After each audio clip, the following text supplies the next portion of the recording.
This video is a guide to what electricity actually is. So as you can see on screen, there's a lightning storm. But what is the lightning actually made of? So, the title for today's lesson is Electricity. What we need to be able to do by the end of this is describe what electricity is and state what is required for an electrical current to flow. We should write our notes in this form with the title across the top.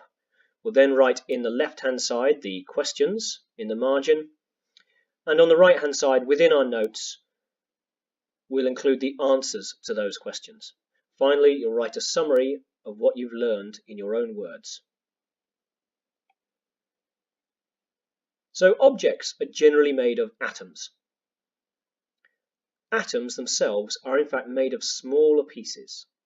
These pieces include protons and electrons. Now, electrons are what make up electricity.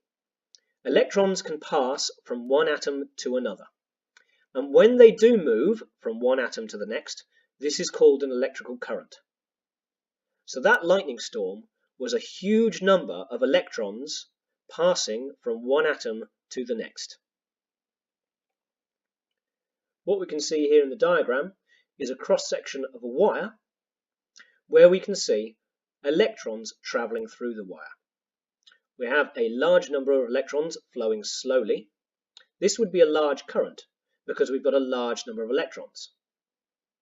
A small number of electrons flowing slowly. This would be a low current because we've got a small number of electrons. And finally, a small number of electrons flowing quickly. Now in this case it's a large current again, because even though it's a small number of electrons, they're travelling fast. It's very similar to the flow of water through a pipe.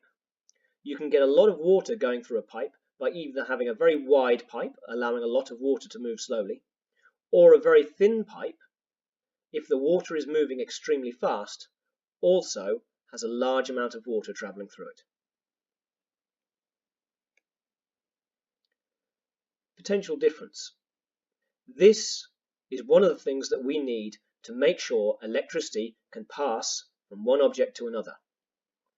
If we have two metal objects which have a different potential, so they have a different voltage, we've got plus 5,000 volts on the left and we have minus 5,000 volts on the right. The potential difference here is 10,000 volts. When you have a potential difference, this pushes electrons.